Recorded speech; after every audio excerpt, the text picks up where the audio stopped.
Welcome back to Ayush and Akanksha YouTube channel. ನೀವು ಇಲ್ಲಿ ನೋಡ್ತಾ ಇರುವಂತಹದ್ದು ಇವತ್ತು ಬೆಳಗ್ಗೆ ತೆಗೆದಂತಹ ವಿಡಿಯೋ. ಇವತ್ತು ನನ್ನ ಮಲ್ಲಿಗೆ ಗಿಡಗಳು ಯಾವ ರೀತಿ ಇದೆ ಅಂತ ನಾನು ನಿಮ್ಮ ಜೊತೆ ಶೇರ್ ಮಾಡ್ಕೊಳ್ಳೋಣ ಅಂತ ಒಂದು ವಿಡಿಯೋವನ್ನು ಮಾಡ್ತಾ ಇದ್ದೇನೆ. ಈಗ ಗಿಡಗಳ ತುಂಬ ಮೊಗ್ಗುಗಳು ಆಗ್ತಾ ಇದೆ. ನಾನು ಕಳೆದ ಬಾರಿ ವಿಡಿಯೋ ಮಾಡುವಾಗ ತುಂಬಾ ಚಿಗುರುಗಳು ಬಂದಿತ್ತು ಅಂತ ಹೇಳಿದ್ದೇನೆ, ಹಾಗೆ ತೋರಿಸಿದ್ದೆ. ಹಾಗೆ ಆ ಚಿಗುರುಗಳು ದೊಡ್ಡದಾಗಿ ಈಗ ಮೊಗ್ಗುಗಳು ನನಗೆ ಸಿಗ್ತಾ ಇದೆ. ನಾನು ಗಿಡಗಳಲ್ಲಿ ಚಿಗುರುಗಳು ತುಂಬ ಬಂದಾಗ ಅದಕ್ಕೆ ನಾನು ಕೀಟನಾಶಕವನ್ನು ಸಿಂಪಡಿಸಿದ್ದೆ. ಹಾಗಾಗಿ ಈಗ ಮೊಗ್ಗುಗಳು ಚೆನ್ನಾಗಿ ದೊಡ್ಡದಾಗಿ ಬರ್ತಾ ಇದೆ. ನಾವು ಗಿಡಗಳಿಗೆ ಎಷ್ಟೇ ಕೀಟನಾಶಕವನ್ನು ಸಿಂಪಡಿಸಿದ್ರೂ ಕೂಡ ಕೆಲವೊಂದು ಮೊಗ್ಗುಗಳಲ್ಲಿ ಅಲ್ಲಲ್ಲಿ ಹುಳಗಳು ಬರ್ತದೆ. ಹುಳಗಳನ್ನು 100% ಆಗಿ ಕಂಟ್ರೋಲ್ ಮಾಡಲಿಕ್ಕೆ ಸಾಧ್ಯವೇ ಇಲ್ಲ. ಅಲ್ಲಲ್ಲಿ ಕೆಲವೊಂದು ಮೊಗ್ಗುಗಳಲ್ಲಿ ಹುಳಗಳ ಸಮಸ್ಯೆ ಇರ್ತದೆ. ಆದರೆ ಹೆಚ್ಚಿನ ಮೊಗ್ಗುಗಳು ನೋಡಿ ತುಂಬ ಚೆನ್ನಾಗಿ ಬಂದಿದೆ. ಬಿಳಿ ಬಣ್ಣದ ಮೊಗ್ಗುಗಳನ್ನು ನೋಡುವಾಗಲೇ ತುಂಬಾ ಖುಷಿ ಆಗ್ತದೆ. ಹೀಗೆ ನೋಡಿ ಪ್ರತಿಯೊಂದು ಗಿಡದಲ್ಲೂ ಕೂಡ ಮೊಗ್ಗುಗಳು ಆಗ್ತಾ ಇದೆ. ಇಲ್ಲಿ ನೀವು ನೋಡ್ತಾ ಇರಬಹುದು. ಮಲ್ಲಿಗೆ ಗಿಡಗಳನ್ನು ಯಾರೆಲ್ಲ ನಟ್ಟಿದ್ದೀರಾ ಎಲ್ಲರ ಗಿಡದಲ್ಲೂ ಕೂಡ ಈಗ ಒಳ್ಳೆಯ ರೀತಿಯಲ್ಲಿ ಇಳುವರಿ ಬಂದೇ ಬರ್ತದೆ. ಈಗ ಬೇಸಿಗೆ ಆಗಿರುವುದರಿಂದ ಸೂರ್ಯನ ಕಿರಣಗಳು ನೇರವಾಗಿ ಗಿಡಗಳ ಮೇಲೆ ಬೀಳ್ತದೆ. ತುಂಬ ಹೊತ್ತು ಬಿಸಿಲು ಇರ್ತದೆ. ಈ ಎಲ್ಲ ಕಾರಣದಿಂದಾಗಿ ಗಿಡದಲ್ಲಿ ತುಂಬಾ ಚಿಗುರುಗಳು ಬರ್ತದೆ. ಒಳ್ಳೆಯ ಒಂದು ಹೂವನ್ನು ನಾವು ಪಡೆಯಬಹುದು. ಆದರೆ ಮಲ್ಲಿಗೆಯ ದರ ತುಂಬಾ ಕಡಿಮೆ ಆಗಿದೆ. ಹಾಗಾಗಿ ನಮ್ಮ ಗಿಡದಲ್ಲಿ ಎಷ್ಟೇ ಹೂವಾದರೂ ಕೂಡ ನಮಗೆ ಲಾಭ ಸ್ವಲ್ಪ ಕಡಿಮೆನೇ ಅಂತ ಹೇಳಬಹುದು. ಅಂದರೆ ಹೆಚ್ಚು ಹೆಚ್ಚು ಹೂವಾದರೆ ನಮಗೆ ಅದನ್ನು ಕಟ್ಟಿ ಸೇಲ್ ಮಾಡಲಿಕ್ಕೆ ತುಂಬ ಕಷ್ಟ ಆಗ್ತದೆ. ನಮ್ಮಿಂದ ಎಷ್ಟು ಸಾಧ್ಯವೋ ಅಷ್ಟನ್ನೇ ನಾವು ಕಟ್ಟಿ ನೀಡಬೇಕಾಗ್ತದೆ.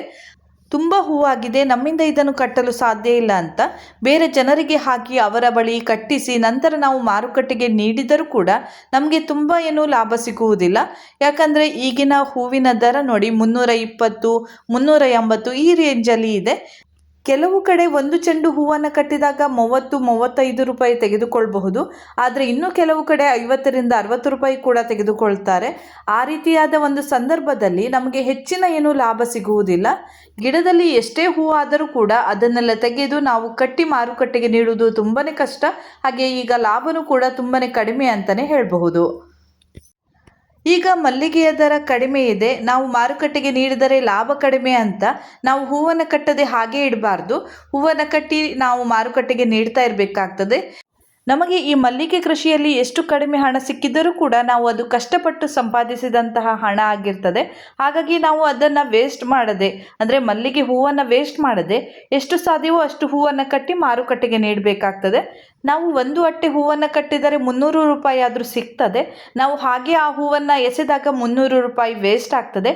ಅದಕ್ಕಿಂತ ನಾವು ಹೂವನ್ನು ಕಟ್ಟಿ ಮಾರುಕಟ್ಟೆಗೆ ನೀಡುವುದೇ ಒಳ್ಳೆಯದು ಅನ್ನುವುದು ನನ್ನ ಒಂದು ಅನಿಸಿಕೆ. ನೀವು ಈ ಗಿಡವನ್ನು ನೋಡ್ತಾ ಇರಬಹುದು. ಗಿಡಗಳ ತುಂಬ ಎಲೆಗಳಿವೆ, ಮೊಗ್ಗುಗಳು ಈ ಗಿಡದಲ್ಲಿ ತುಂಬಿವೆ. ಹಾಗೆ ಇದನ್ನು ನೋಡುವಾಗ ತುಂಬಾ ಆರೋಗ್ಯಯುತವಾದ ಒಂದು ಗಿಡ ಅಂತ ಅನಿಸ್ತಾ ಇರಬಹುದು. ಇದೇ ಗಿಡ ಸ್ವಲ್ಪ ದಿನಗಳ ಹಿಂದೆ ನನಗೆ ಸ್ವಲ್ಪ ಭಯವನ್ನು ಹುಟ್ಟಿಸಿತ್ತು.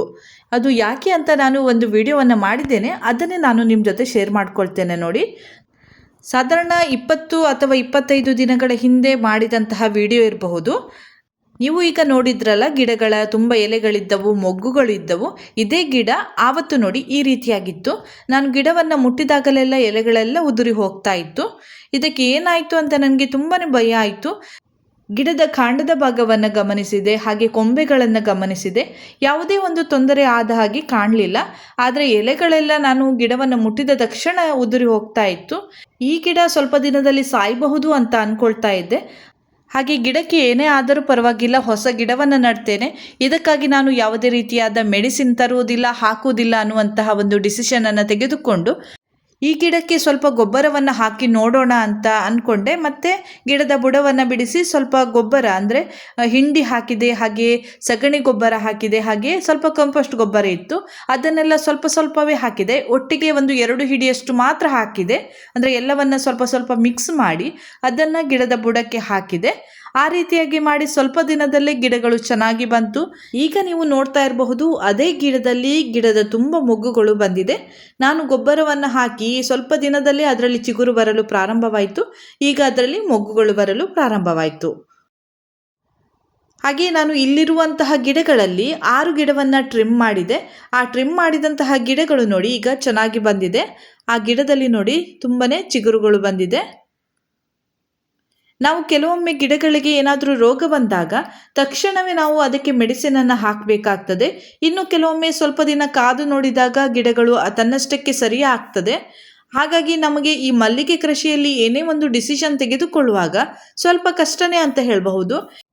ಕೆಲವೊಮ್ಮೆ ನಾವು ತೆಗೆದುಕೊಂಡ ಡಿಸಿಷನ್ ಫೇಲ್ ಆಗ್ತದೆ, ಇನ್ನು ಕೆಲವೊಮ್ಮೆ ಸಕ್ಸಸ್ ಆಗ್ತದೆ. ಹಾಗೆ ನೋಡಿ, ಈಗ ಕಳೆ ಗಿಡಗಳು ತುಂಬ ಬಂದಿದೆ. ಇದನ್ನೆಲ್ಲ ತೆಗೆಯುವಂತಹ ಕೆಲಸವೂ ಕೂಡ ಇದೆ. ಅದಕ್ಕಾಗಿ ನಾನು ಒಂದು 2 ಗಂಟೆ ಆದರೂ ಇಡಬೇಕಾಗ್ತದೆ. ನಾನು ಡೈಲಿ ಸ್ವಲ್ಪ ಸ್ವಲ್ಪ ತೆಗಿಬೇಕು ಅಂತ ಅಂದ್ಕೊಳ್ತಾ ಇದ್ದೇನೆ. ಹಾಗೆ ಇಲ್ಲಿರುವಂತಹದ್ದು ನೋಡಿ, ಚಿಕ್ಕ ಚಿಕ್ಕ ಗಿಡಗಳು, ಸಾಧಾರಣ 5 ತಿಂಗಳು ಆಗಿರಬಹುದು. ಗಿಡವನ್ನು ನಟ್ಟು 5 ತಿಂಗಳಾಗಿದೆ ಅಷ್ಟೇ. ಅಷ್ಟರೊಳಗೆ ನೋಡಿ ಗಿಡಗಳು ಎಷ್ಟು ಚೆಂದ ಬಂದಿದೆ ಅಂತ. ನಾನು ಇದರಲ್ಲಿ ಬೇಗನೆ ಮೊಗ್ಗುಗಳನ್ನು ತೆಗೆಯಲು ಪ್ರಾರಂಭಿಸಿದೆ. ಸಾಧಾರಣ 2.5-3 ತಿಂಗಳಲ್ಲೇ ನಾನು ಇದರಿಂದ ಹೂವನ್ನು ಅಂದರೆ ಮೊಗ್ಗನ್ನು ತೆಗಿತಾ ಇದ್ದೆ. ಹಾಗೆ ಈ ಗಿಡವೂ ಕೂಡ ನೋಡಿ ತುಂಬ ಚೆನ್ನಾಗಿ ಬಂದಿದೆ. ಈ 3 ಗಿಡವನ್ನು ನಾನು ಒಟ್ಟಿಗೆ ನಟ್ಟಿದ್ದು. ತುಂಬ ಜನರು ಸ್ವಲ್ಪ ದೊಡ್ಡ ಗಿಡ ಇದೆಯಾ ಅಂತ ಕೇಳ್ತಾ ಇದ್ರು. ಇಲ್ಲಿ ಹತ್ತಿರದವರು ಯಾರಾದರೂ ಇದ್ದರೆ ಅವರಿಗೆ ಬೇಕಾದರೆ ನಾನು ಈ ಗಿಡವನ್ನು ಕೊಡ್ತೇನೆ. ಇದರ ಅಮೌಂಟ್ 500 ರೂಪಾಯಿ. ಯಾಕಂದರೆ ಇದನ್ನು ನಾನು ಗ್ರೋ ಬ್ಯಾಗಲ್ಲಿ ನಟ್ಟಿದ್ದೇನೆ. ನೀವು ಇನ್ನೂ 1.5 ವರ್ಷಗಳ ಕಾಲ ಅದನ್ನು ತೆಗೆದು ರೀಪಾಟಿಂಗ್ ಮಾಡುವ ಅಗತ್ಯ ಇರುವುದಿಲ್ಲ. ಹಾಗೆ ಇದನ್ನು ಕೂಡ ನಾನು ಸೇಲ್ ಮಾಡ್ತಾ ಇದ್ದೇನೆ. ಇದಕ್ಕೆ ನಾನು 400 ರೂಪಾಯಿ ಅಂತ ಇಟ್ಟಿದ್ದೇನೆ. ಸ್ವಲ್ಪ ಚಿಕ್ಕ ಗಿಡ ಆಗಿದೆ, ಹಾಗಾಗಿ ನಾನು ಸ್ವಲ್ಪ ಕಡಿಮೆಗೆ ಇದನ್ನು ಸೇಲ್ ಮಾಡ್ತಾ ಇದ್ದೇನೆ. ಹಾಗೆ ಇದನ್ನು ಕೊಡುವಾಗ ಪಾಟ್ ಸಹಿತ ಕೊಡ್ತೇನೆ. ಹಾಗೆ ಗ್ರೋ ಬ್ಯಾಗಲ್ಲಿ ನಟ್ಟಿದ್ದನ್ನು ಗ್ರೋ ಬ್ಯಾಗ್ ಸಹಿತವಾಗಿ ಕೊಡ್ತೇನೆ. ತುಂಬ ಜನರಿಗೆ ಮಲ್ಲಿಗೆ ಕೃಷಿಯನ್ನು ಮಾಡಬೇಕು ಅಂತ ಇರ್ತದೆ, ಆದರೆ ಚಿಕ್ಕ ಗಿಡವನ್ನು ತಂದು ಅದನ್ನು ದೊಡ್ಡದು ಆಗುವ ತನಕ ಅವರಿಗೆ ಅದರ ಆರೈಕೆ ಮಾಡುವಷ್ಟು ಅವರಿಗೆ ತಾಳ್ಮೆ ಇರುವುದಿಲ್ಲ. ಹಾಗಾಗಿ ಈ 3 ಗಿಡವನ್ನು ಯಾರಿಗೆ ಬೇಕಾದರೆ ಕೊಡ್ತೇನೆ, ಆದರೆ ಅವರು ಇಲ್ಲಿಗೆ ಬಂದು ತೆಗೆದುಕೊಂಡು ಹೋಗಬೇಕಾಗ್ತದೆ. ಗಿಡ ದೊಡ್ಡದಾಗಿರುವುದರಿಂದ ನನಗೆ ಬಸ್ಸಿಗೆ ಹಾಕಿ ಕಳಿಸ್ಲಿಕ್ಕೆ ಆಗೋದಿಲ್ಲ. ಇಲ್ಲಿ ಹತ್ತಿರದವರು ಯಾರಾದರೂ ಬೇಕಾದರೆ ಬಂದು ತೆಗೆದುಕೊಂಡು ಹೋಗಿ. ಆ ಗಿಡಗಳನ್ನು ನನಗಾಗಿಯೇ ನಟ್ಟಿದ್ದು, ಅಂದರೆ ನಾನು ಚೆನ್ನಾಗಿ ಗ್ರೋ ಬ್ಯಾಗಲ್ಲಿ ಹಾಕಿ ಅದನ್ನು ದೊಡ್ಡದು ಮಾಡಬೇಕು ಅಂತಲೇ ನಟ್ಟಿದ್ದು. ಆದರೆ ಈಗ ಸ್ವಲ್ಪ ಗಿಡಗಳು ಜಾಸ್ತಿ ಆಗಿದೆ, ಹಾಗೆ ಹೂವನ್ನು ತೆಗೆದು ಕಟ್ಟಲು ಸ್ವಲ್ಪ ಕಷ್ಟ ಆಗ್ತಾ ಇದೆ. ಹಾಗಾಗಿ ನಾನು ಅದನ್ನು ಸೇಲ್ ಮಾಡೋಣ ಅಂತ ಅಂದ್ಕೊಳ್ತಾ ಇದ್ದೆ. ಹಾಗೆ ಗಿಡದಲ್ಲಿ ಈ ರೀತಿಯಾದ ಎಲೆಗಳು ಬಂದಾಗ ಹೆದರುವ ಅಗತ್ಯ ಇರುವುದಿಲ್ಲ. ನನ್ನ ಗಿಡದಲ್ಲೂ ಕೂಡ ಈ ರೀತಿಯಾಗಿ ತುಂಬ ಎಲೆಗಳಿವೆ. ಅದು ಸ್ವಲ್ಪ ದಿನದಲ್ಲಿ ಉದುರಿ ಹೋಗ್ತದೆ. ಅದಕ್ಕಾಗಿ ಯಾವುದೇ ರೀತಿಯಾದ ಮೆಡಿಸಿನ್ ಹಾಕುವ ಅಗತ್ಯ ಇರುವುದಿಲ್ಲ. ಹಾಗೆ ಈ ಗಿಡ ನೋಡಿ, ಮೊನ್ನೆ ಟ್ರಿಮ್ ಮಾಡಿದಂತಹ ಗಿಡ ಈಗ ಚೆನ್ನಾಗಿ ಚಿಗುರುಗಳು ಬಂದಿದೆ. ಸ್ವಲ್ಪ ದಿನದಲ್ಲಿ ಮೊಗ್ಗುಗಳು ಬರ್ತದೆ. ನಾನು ಟ್ರಿಮ್ ಮಾಡದೇ ಇದ್ದಂತಹ ಗಿಡಗಳಲ್ಲಿ ಈಗ ಮೊಗ್ಗುಗಳು ಸಿಗ್ತಾ ಇದೆ. ಸ್ವಲ್ಪ ದಿನದಲ್ಲಿ ಅದರಲ್ಲಿ ಕಡಿಮೆ ಆಗ್ತದೆ. ಆಗ ಈ ಗಿಡಗಳಲ್ಲಿ ಒಳ್ಳೆಯ ರೀತಿಯಲ್ಲಿ ಮೊಗ್ಗುಗಳು ಬರಲು ಪ್ರಾರಂಭವಾಗ್ತದೆ. ಹಾಗೆಯೇ ನನಗೆ ಕಂಟಿನ್ಯೂಸ್ ಆಗಿ ಮೊಗ್ಗುಗಳು ಸಿಗ್ತದೆ ಅಂತ ಅಂದ್ಕೊಳ್ತೇನೆ. ಈ ಗಿಡದಲ್ಲಿ ಸ್ವಲ್ಪ ಮೊಗ್ಗುಗಳು ಮುಗಿದಿದೆ. ಹಾಗೆ ಇನ್ನೂ ಕೂಡ ತುಂಬ ಮೊಗ್ಗುಗಳು ಆಗ್ತಾ ಇದೆ ನೋಡಿ. ಈ ರೀತಿಯಾದ ಗಿಡಗಳನ್ನು ನೋಡುವಾಗ ತುಂಬಾ ಖುಷಿ ಆಗ್ತದೆ. ಈಗ ಗಿಡಗಳ ತುಂಬ ಎಲೆಗಳು ಇವೆ, ಹಾಗೆ ಮೊಗ್ಗುಗಳು ಇವೆ. ಆದರೆ ಮಳೆಗಾಲದಲ್ಲಿ ಇದೇ ಗಿಡಗಳನ್ನು ನೋಡಿದಾಗ ಇದಕ್ಕೂ ಅದಕ್ಕೂ ತುಂಬಾ ಡಿಫ್ರೆನ್ಸ್ ಕಾಣಿಸ್ತದೆ. ಆಗ ಈ ಗಿಡದ ಎಲೆಗಳೆಲ್ಲ ಉದುರಿ ಹೋಗಿರ್ತದೆ, ಮೊಗ್ಗುಗಳು ತುಂಬಾ ಕಡಿಮೆ ಇರ್ತದೆ. ಅದು ಒಂದು ಪ್ರಾಕೃತಿಕವಾಗಿ ನಡೆಯುವ ಪ್ರಕ್ರಿಯೆ ಅಂತ ಹೇಳಬಹುದು. ಬೇಸಿಗೆಯಲ್ಲಿ ಗಿಡಗಳು ಚೆನ್ನಾಗಿ ಬರ್ತದೆ, ಮತ್ತು ಮಳೆಗಾಲದಲ್ಲಿ ಹಾಳಾಗ್ತದೆ. ಪುನಃ ಚಳಿಗಾಲದಲ್ಲಿ ಸ್ವಲ್ಪ ಸ್ವಲ್ಪ ಚಿಗುರಲು ಪ್ರಾರಂಭವಾಗ್ತದೆ. ಪುನಃ ಬೇಸಿಗೆ ಬಂದಾಗ ಪುನಃ ಗಿಡಗಳು ಮೊದಲಿನಂತೆ ಸರಿ ಆಗ್ತದೆ. ಇದು ಪ್ರತಿ ವರ್ಷ ನಡೀತಾ ಇರ್ತದೆ. ನಾವು ಇದಕ್ಕೆ ಹೊಂದಿಕೊಂಡು ಹೋಗಬೇಕಾಗ್ತದೆ. ಮಳೆಗಾಲ ಬಂದಾಗ ನಮ್ಮ ಗಿಡಗಳು ಈ ರೀತಿಯಾಗಿದೆ ಅಂತ ಬೇಸರ ಪಟ್ಟುಕೊಳ್ಳುವ ಅಗತ್ಯ ಇರುವುದಿಲ್ಲ. ಬದಲಾಗಿ ನಾವು ಆ ಗಿಡಗಳಿಗೆ ಸರಿಯಾದ ಸಮಯಕ್ಕೆ ಸರಿಯಾದ ರೀತಿಯಲ್ಲಿ ಆರೈಕೆಯನ್ನು ಮಾಡ್ತಾ ಬರಬೇಕಾಗ್ತದೆ. ಮಳೆಗಾಲದಲ್ಲಿ ಮಳೆ ನೀರು ಹೆಚ್ಚಿಗೆ ಬೀಳದಂತೆ ನೋಡಿಕೊಳ್ಬೇಕಾಗ್ತದೆ. ಹಾಗೆ ಅದಕ್ಕೆ ಏನಾದರೂ ಗೊಬ್ಬರವನ್ನು ಹಾಕುವ ಸಮಯದಲ್ಲಿ ಗೊಬ್ಬರವನ್ನು ಹಾಕಿ ಆ ಗಿಡಗಳನ್ನು ಮತ್ತೆ ಸರಿ ಮಾಡಿಕೊಳ್ಬೇಕಾಗ್ತದೆ. ಹಾಗೆ ಇವತ್ತು ನೋಡಿ, ಗಿಡಗಳ ಮೇಲೆ ಹನಿ ಬಿದ್ದಿದೆ, ಇಬ್ಬನಿ ಬಿದ್ದಿದೆ. ಈಗ ಬೇಸಿಗೆ ಆದರೂ ಕೂಡ ಬೆಳಗ್ಗೆ ನೋಡುವಾಗ ಗಿಡಗಳ ಮೇಲೆ ಹನಿ ಬಿದ್ದಿರ್ತದೆ. ಮಧ್ಯಾಹ್ನ ಅಂತೂ ತುಂಬಾ ಬಿಸಿಲು ಇರ್ತದೆ. ಸಂಜೆಯ ನಂತರ ಕೆಲವೊಮ್ಮೆ ಮಳೆ ಬರ್ತದೆ. ಈ ರೀತಿಯಾಗಿ ಒಂದೇ ದಿನದಲ್ಲಿ ಪ್ರಕೃತಿಯಲ್ಲಿ ಹಲವಾರು ಬದಲಾವಣೆಗಳು ಆಗ್ತಾ ಇರ್ತದೆ. ಇದರಿಂದ ನಮ್ಮ ಗಿಡಗಳ ಮೇಲೆ ಸ್ವಲ್ಪ ಪ್ರಮಾಣದಲ್ಲಿ ಪರಿಣಾಮ ಬಿದ್ದೇ ಬೀಳ್ತದೆ. ಹಾಗಾಗಿ ನಾವು ಸ್ವಲ್ಪ ಜಾಗ್ರತೆಯಿಂದ ಗಿಡಗಳನ್ನು ನೋಡಿಕೊಳ್ಬೇಕಾಗ್ತದೆ. ನನ್ನ ಹಿಂದಿನ ವಿಡಿಯೋಸ್ಗಳನ್ನು ನೋಡದೆ ಈ ವಿಡಿಯೋವನ್ನು ನೋಡ್ತಾ ಇರುವವರು ಕೇಳಬಹುದು, ನೀವು ಮಲ್ಲಿಗೆ ಗಿಡಕ್ಕೆ ಯಾವ ಗೊಬ್ಬರವನ್ನು ಹಾಕ್ತೀರಾ ಅಂತ. ಹಾಗಾಗಿ ನಾನು ಇಲ್ಲಿ ಸ್ವಲ್ಪ ಇನ್ಫಾರ್ಮೇಷನನ್ನು ನೀಡ್ತೇನೆ. ನಾನು ನನ್ನ ಮಲ್ಲಿಗೆ ಗಿಡಗಳಿಗೆ ನೆಲಗಡಲೆ ಹಿಂಡಿ ಮತ್ತು ಹಟ್ಟಿ ಗೊಬ್ಬರವನ್ನು 1 ದಿನ ನೆನೆಸಿಟ್ಟು ಅದನ್ನು ಸರಿಯಾಗಿ ನೀರು ಮಾಡಿಕೊಂಡು ಗಿಡಗಳಿಗೆ ಹಾಕಿದ್ದೆ. ಅದನ್ನು ಮಾತ್ರ ಹಾಕಿದ್ದೆ. ಅದು ಬಿಟ್ಟು ಬೇರೆ ಯಾವುದೇ ಗೊಬ್ಬರವನ್ನು ನನ್ನ ಗಿಡಗಳಿಗೆ ಹಾಕಿರಲಿಲ್ಲ. ಹಾಗೆ ಬೇಸಿಗೆಯಲ್ಲಿ ನೀವು ಅತಿಯಾಗಿ ಗೊಬ್ಬರ ಹಾಕುವ ಅಗತ್ಯ ಇರುವುದಿಲ್ಲ. ಸ್ವಲ್ಪವೇ ಗೊಬ್ಬರ ಹಾಕಿದರೆ ಸಾಕಾಗ್ತದೆ. ಗಿಡದ ತುಂಬ ಹೂವು ಆಗ್ತದೆ. ಹಾಗೆ ಗಿಡಗಳಲ್ಲಿ ತುಂಬಾ ಚಿಗುರು ಬಂದ ತಕ್ಷಣ ಅದಕ್ಕೆ ನಾನು ಕೀಟನಾಶಕವನ್ನು ಸಿಂಪಡಿಸಿದ್ದೇನೆ. ಇಷ್ಟೇ ನಾನು ನನ್ನ ಮಲ್ಲಿಗೆ ಗಿಡಗಳಿಗೆ ಮಾಡಿದ್ದು.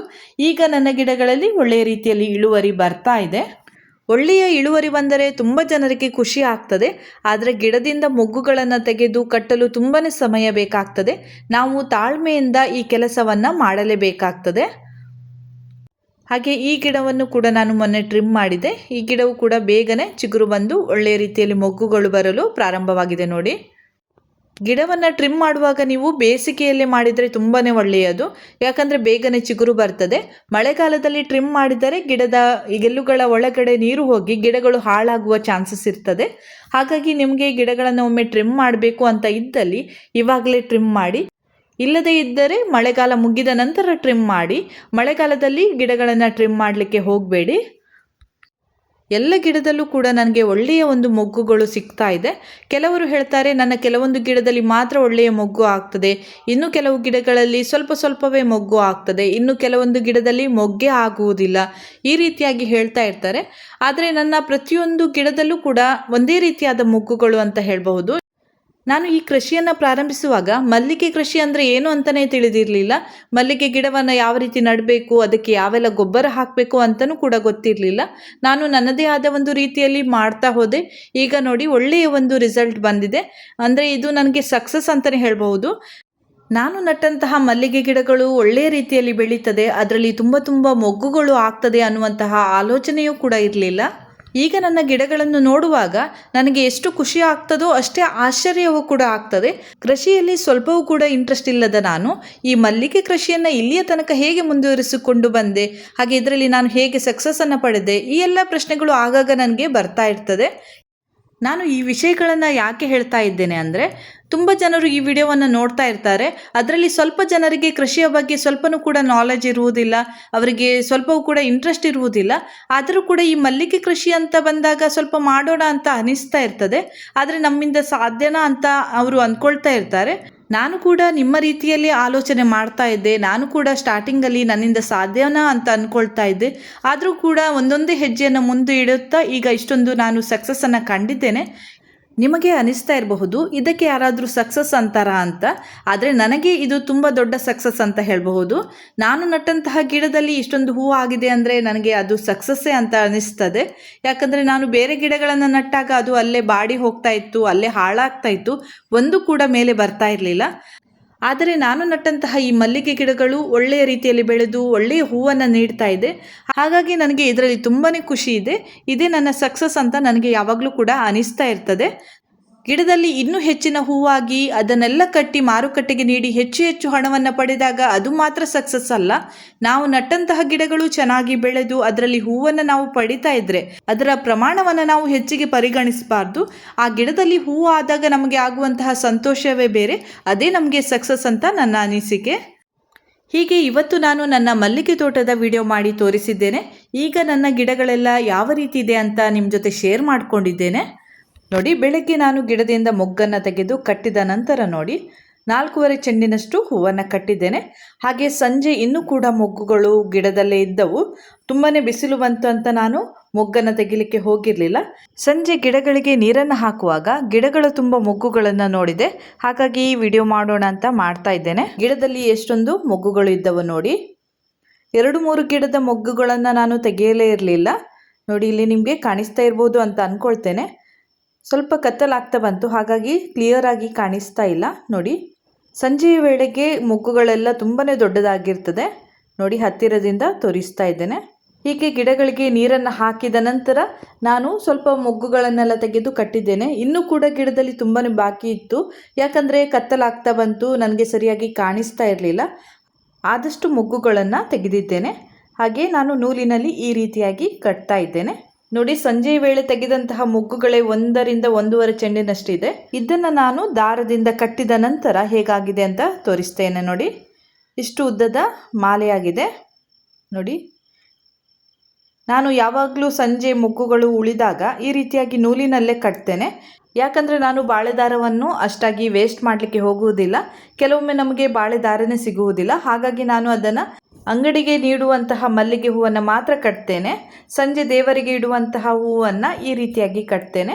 ಹಾಗೆ ಎಲ್ಲಾದರೂ ದೇವಸ್ಥಾನಕ್ಕೆ ನೀಡಲಿಕ್ಕೆ ಇದ್ದರೂ ಕೂಡ ಬಾಳೆ ದಾರದಲ್ಲೇ ಕಟ್ತೇನೆ.